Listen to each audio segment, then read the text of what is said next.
जिसके बारे में बात करते हुए जूबिंग, क्या आपकी प्राथमिकता कुछ ज़्यादा नहीं है? यह लड़की वास्तव में अच्छी दिखती है, हालांकि ऐसा करने में सक्षम होने के बारे में कहना थोड़ा मुश्किल है। मुझे भी ऐसा लगता है। इस ऑल गर्ल्स स्कूल में बहुत सारी सुंदर लड़कियां हैं। लोग गूंगे हैं लेकिन उनके पास पैसा है। बस उन्हें ज़रा सा धमकाओ और वे झुक जाएंगे। तुम सिर्फ इस एक लड़की के लिए इतनी परेशानी क्यों झेलते हो?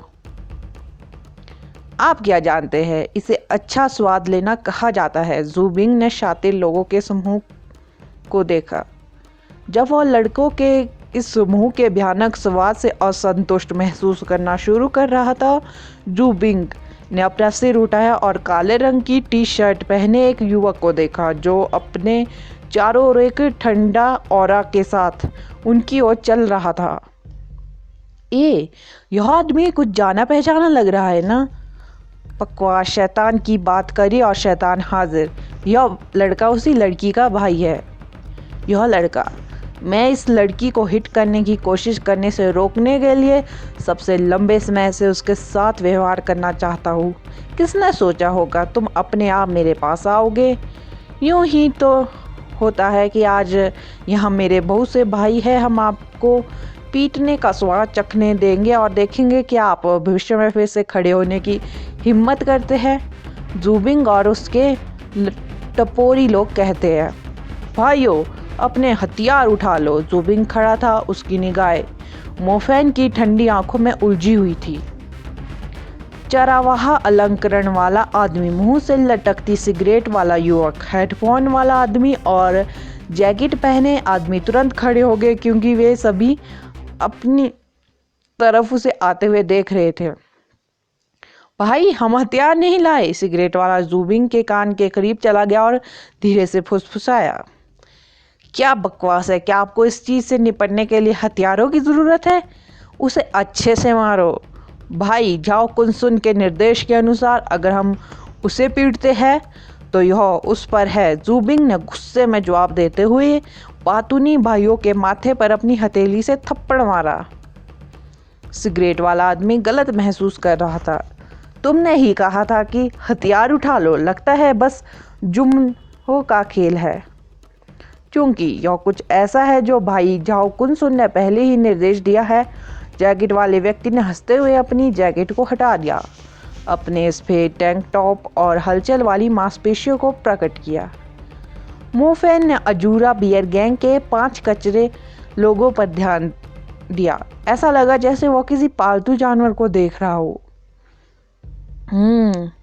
बच्चे, इसे ऐसे ही रहने दो। आपकी बहन जैसी लड़की में मेरी रुचि व्यवहारिक रूप से उसके जीवन की सबसे भाग्यशाली चीज़ है।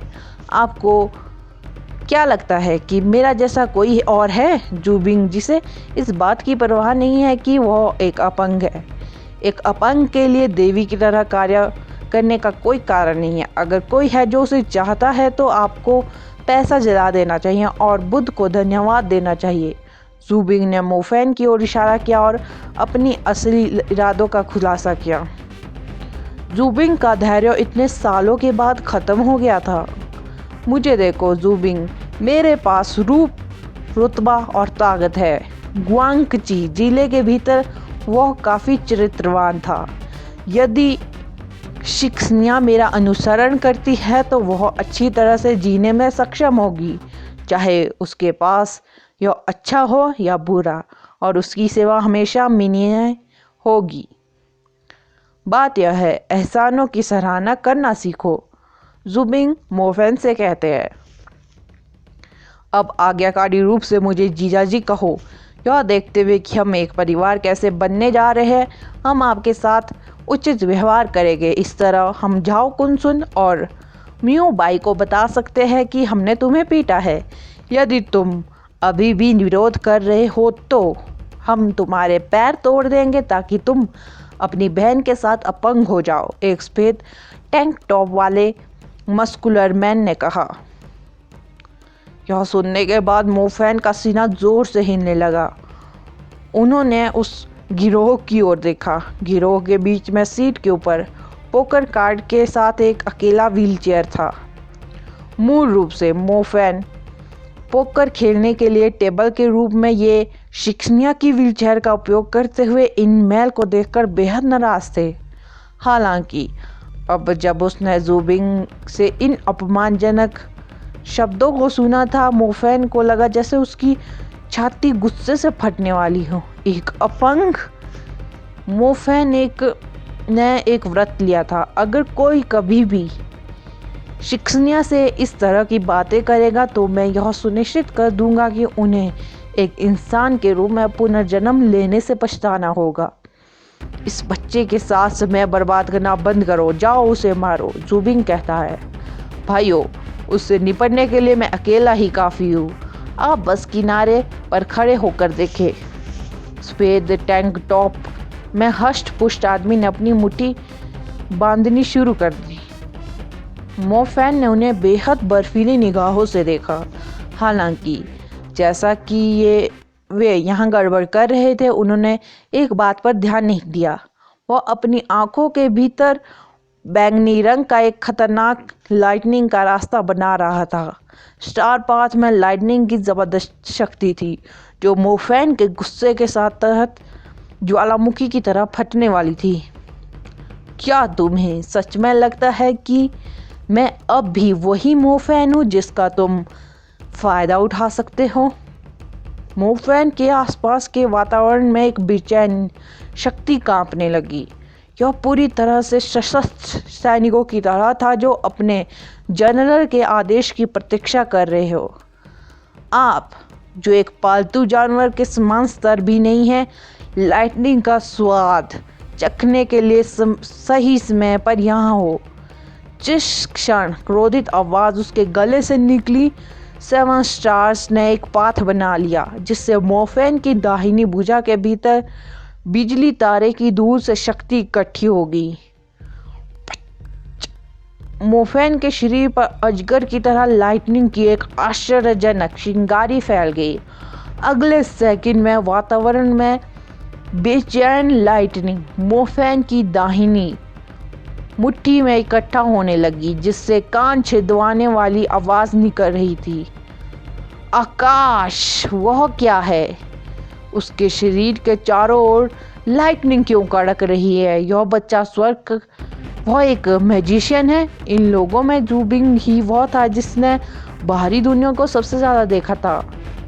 मैजिशियन निश्चित रूप से कहा गया था। यह समूह निश्चित रूप से गुआनगची जिले के भीतर प्रसिद्ध बदमाश थे, और फिर भी बदमाश अभी भी घूंसे और लात मारने पर निर्भर थे। एक असली मैजिशियन के सामने वे मैल कहलाने के लिए भी पर्याप्त नहीं थे। वह एक मैजिशियन कैसे हो सकता है? ज़ुबिंग और लोगों का समूह उनके सामने अविश्वसनीय रूप से चौंकाने वाले दृश्यों से अत्यधिक डर गया था।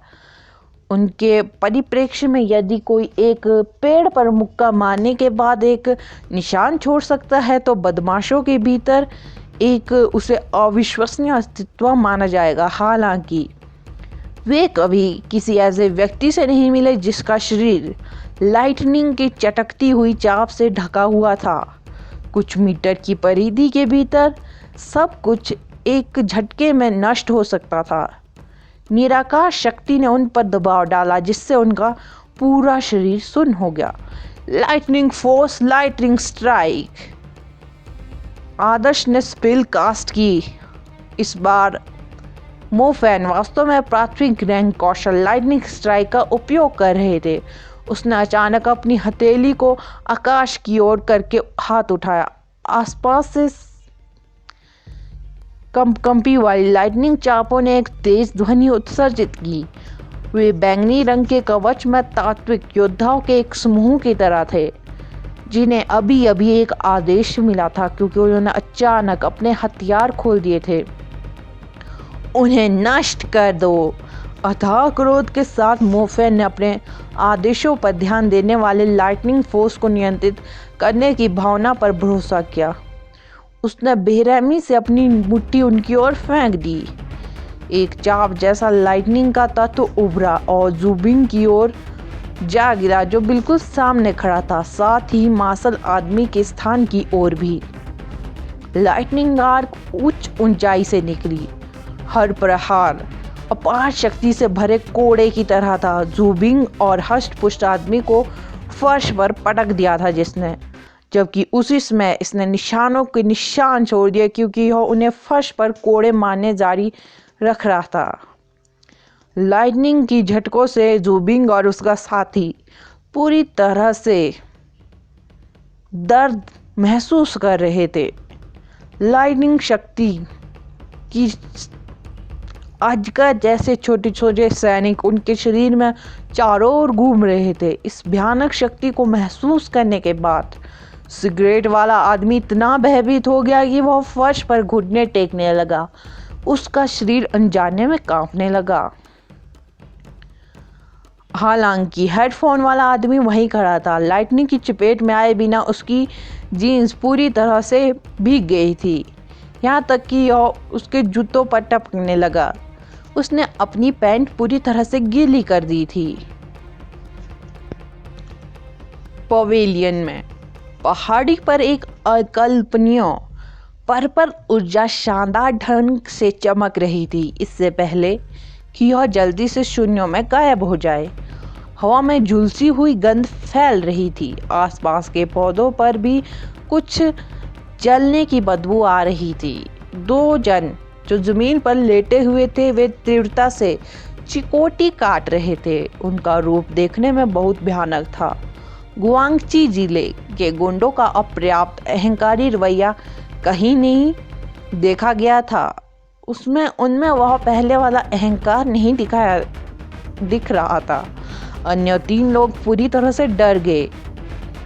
बिग ब्रदर मो फैन, देख रहे हो कि कैसे हम एक ही जिले में पड़े बड़े हैं। क्या तुम हमें बख्श सकते हो? हम फिर कभी ऐसा नहीं करेंगे। सिगरेट वाला आदमी इतना डरा हुआ था कि उसकी रूह कांप उठी थी। उसकी दृष्टि में उसके सामने 16 वर्ष का यौवन उसके दुःस्वप्न में राक्षसों से भी अधिक डरावना था। आप एक सम्मानित मैजिशियन हैं। आपको अपने आप को उसी स्तर तक कम करने की आवश्यकता नहीं है जैसे हम जैसे महलों की तरह। मैं तुमसे विनती करता हूँ कि हमें कुछ मत करो, हमें छोड़ दो। चरावाह श्रृंगार में आदमी ने कांपती आवाज के साथ कहा। ज़ुबिंग और हष्ट पुष्ट आदमी का रूप देखकर यह बहुत भयानक था। चरावाह के आभूषणों वाला व्यक्ति उनके जैसा नहीं बनना चाहता था, एक भुना हुआ गोश्त जैसा। पूरी तरह से जारी लाइटनिंग स्ट्राइक के साथ गुस्से का झोंका धीरे धीरे मोफेन के दिल की तह तक जा रहा था। उसने दुखी ज़ुबिंग और मांसल आदमी को देखा और अन्य 3 लोगों को देखा जो पूरी तरह से भयभीत थे। उन्हें अस्पताल ले जाओ, मोफेन ने शांत होते हुए कहा। सच तो यह था कि मोफेन भी कल्पना नहीं कर सकते थे कि लाइटनिंग एलिमेंट लाइटिंग स्ट्राइक के प्राइमरी रैंक स्किल में इतनी ताकत होगी। यह वास्तव में इससे पहली बार सक्रिय कर रहा था। यदि मैं इसमें और अधिक सक्षम हो जाऊं और इसे नियंत्रित करने में अपनी सटीकता बढ़ा सकूं तो मैं सक्रियण के दौरान उस बिखरी हुई ऊर्जा का एक अंश भी बर्बाद नहीं करूंगा। मुझे डर है कि सिद्ध लाइटनिंग गिरने से विस्फोट से सीधे 5 लोगों की मौत हो जाएगी। अब तक बहुत अच्छा, हालांकि इससे कोई हताहत नहीं हुआ वरना चीजें जटिल हो जाती। मोफेन मन ही मन सोचते हैं। हाँ, हम जाएंगे, अब हम जाएंगे। चरवाहा ने इस युवा मैजिशियन के गुस्से को शांत होते देख उसने ऐसा भी नहीं किया जैसे उसने एक नया जीवन प्राप्त किया हो। अन्य 2 ने इसके बारे में ज़्यादा सोचने की हिम्मत नहीं की। उन्होंने जल्दी से ज़मीन पर पड़े 2 लकवाग्रस्त लोगों को सहारा दिया। परिणाम यह था कि जैसे ही उन्होंने 2 आदमियों को छुआ, शेष लाइटनिंग जो उनके शरीर से बाहर निकली वो उन लोगों को लग गई जो अपने दोस्तों को उठाने वाले थे। इस कारण वो डर के मारे और भी कांपने लगे। मोफेन कहते हैं, एम्बुलेंस बुलाओ, आप चिकित्सा शुल्क स्वयं संभाल लेंगे। मैं उन्हें अभी फ़ोन करता हूँ, मैं अभी उन्हें बुलाता हूँ। मोफेन का गुस्सा पहले ही खत्म हो चुका था। वास्तव में उनके मन में अभी भी कुछ उत्साह था जिसे छिपाना कठिन था। अभी मोफैन उनके लिए भगवान की हत्या करने वाले अस्तित्व की तरह था। वो इन मूर्खों के सामने अपना अत्यंत हर्षित रूप कैसे प्रदर्शित कर सकता था। मंडप के अंदर जाने के बाद मोफैन ने व्हीलचेयर से ताश के पत्ते गिरा दिए। उसने व्हीलचेयर उठाई और सीढ़ियों से वापस नीचे चला गया। ये तीन लोग अभी भी मोफैन को अपने दिल में डर के साथ देख रहे थे। अचानक मोफैन घूम गया। तीनों लोग डर गए और झट से एक कदम पीछे हट गए। अरे ठीक है, कोई पूछे तो कह देना कि इन दोनों ने बिजली चोरी करने की कोशिश की थी। अगर तुमने मेरे मैजिशियन होने की बात फैलाने की हिम्मत की तो मैं तुम्हें हमेशा के लिए चुप करा दूंगा। किसी भी तरह से। मैंने सुना है कि पुलिस उस मैजिशियन के लिए मुश्किल नहीं करेगी जो गलती से किसी को मार देता है, विशेष रूप से समाज के मैल जिन्होंने एक मैजिशियन को उकसाया। मोफैन ने इसके बारे में सोचा और इन लोगों को चेतावनी देने के लिए घूमा। मोफैन ने चेतावनी दी तो तीनों लोगों ने अपना सिर हिलाया जैसे कि वे लहसुन को तेज कर रहे हो। वे अधिक आज्ञाकारी नहीं हो सकते थे। झाओ कुनसुन और म्यूबाई के बारे में आपकी बुद्धि के साथ मुझे विश्वास है कि आप जानते हैं कि उन्हें क्या कहना है ना? मोफैन ने कहा। तो वो लोग काफ़ी डर गए। हमने आपको नहीं देखा। आप चतुर हैं। मैं सोचूंगा कि इस बार मामला हो गया है। अगर भविष्य में कुछ हो तो आप आकर मुझसे मिल सकते हैं। आपको मेरी क्षमता को पहले ही देख लिया है। मोफैन कहते हैं, हाँ बिग ब्रदर मोफैन, अपना ख्याल रखना।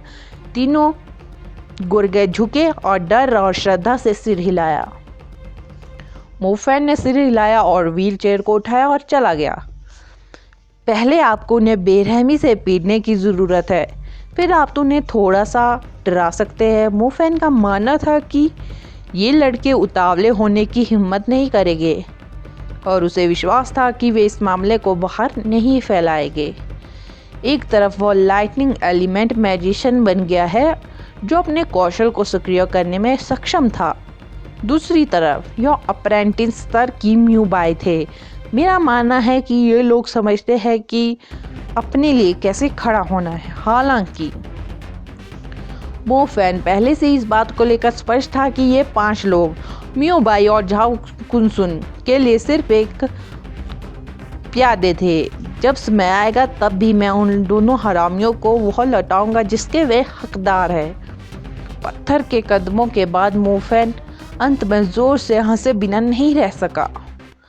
कुछ साल पहले वह कक्षा में एक सामान्य छात्र था जो इतिहास की कक्षा की निरस्ता के कारण कभी कभी खिड़की से बाहर की दुनिया को देखता था।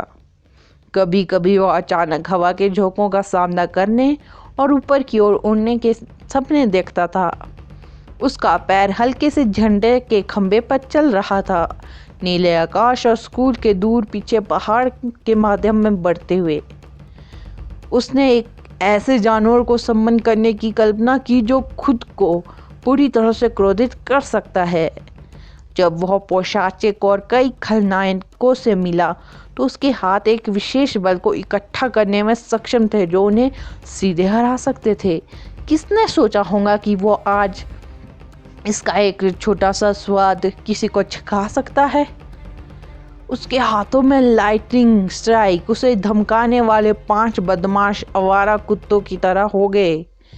ऐसा पहले कभी नहीं हुआ था और यह एहसास शानदार था, एक सपने की तरह कि एक ही झटके में 5 लोगों को डरा देना। लाइटनिंग स्ट्राइक वास्तव में प्रभावशाली है। मुझे आश्चर्य है कि फायर एलिमेंट की primary rank skill flame burst में किस तरह की शक्ति होती है। जादू की वार्षिक परीक्षा होने में अभी आधा वर्ष बाकी है। मेरे पास फायर एलिमेंट के फर्स्ट रैंक कौशल फायर बस्ट को एक्टिवेट करने के लिए पर्याप्त समय है। मोफैन उत्साहित होकर खुद में ही बड़बड़ाने लगा। लाइटनिंग एलिमेंट फर्स्ट रैंक कौशल लाइटनिंग स्ट्राइक वास्तव में क्रूर था। मुझे आश्चर्य है कि अन्य एलिमेंटों के कौशल कैसे हैं।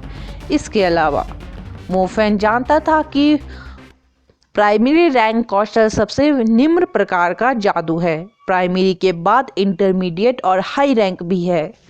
ठीक है। विंड एलिमेंट शिक्षक ने पहली कक्षा के दौरान इसका उल्लेख किया था। द विंड एलिमेंट का उच्च रैंक कौशल विंड विंग्स आपको आकाश के माध्यम से चढ़ने की क्षमता देता है। अगर मैं विंड विंग्स सीखने में सक्षम हूँ तो मैं कहीं भी जा सकता हूँ। लंबे समय के बाद मोफेन को अभी भी अपनी उत्तेजना को थामने में कठिनाई हो रही थी। उनका दिमाग लगातार उनके द्वारा किए गए लाइटनिंग स्ट्राइक के हमले को बार-बार याद कर उत्साहित हो रहा था। सिर झूले पर लंबे बालों वाली पूरी तरह से सीधी नाक वाली युवा लड़की थी, जिसका सिर थोड़ा ऊपर की ओर था। वह ध्यान से उस मंडप की ओर देख रही थी जिसका दृश्य वृक्षों द्वारा अवरुद्ध हो रखा था। बैंगनी किरणें अभी ये शिक्षणियाँ अपने आप में बुदबुदाई। उसने एक शानदार पर्पल रंग का प्रकाश देखा जो मंडप के पास से चमकते तारे के अवशेष की तरह था। हालांकि यह जल्दी से गायब हो गया, फिर भी यह एक आश्चर्यजनक दृश्य था जिसने लोगों के दिल में एक छाप छोड़ी। क्या यह एक मैजिशियन है? शिक्षणिया ने मन ही मन सोचा। उसे यह कल्पना करने में बहुत कठिनाई हो रही थी कि इतने छोटे शहर में कोई मैजिशियन कैसे होगा। हालांकि मोफेन और गुंडों के समूह के रूप में एक मैजिशियन एक ही स्थान पर क्यों दिखाई देगा, और उन्होंने असली जादू का भी इस्तेमाल किया। क्या बिग ब्रदर मोफेन ठीक है? इस समय शिक्षणिया घबराहट महसूस कर रही थी। उसने अनजाने में अपने होंठ के एक हिस्से को काट लिया। अंत में परिचित आकृति छोटी पत्थर की सीढ़ी पर दिखाई दी। वह उसकी व्हीलचेयर ले आ रहा था और उसके चेहरे पर एक मूर्खतापूर्ण मुस्कान का निशान था।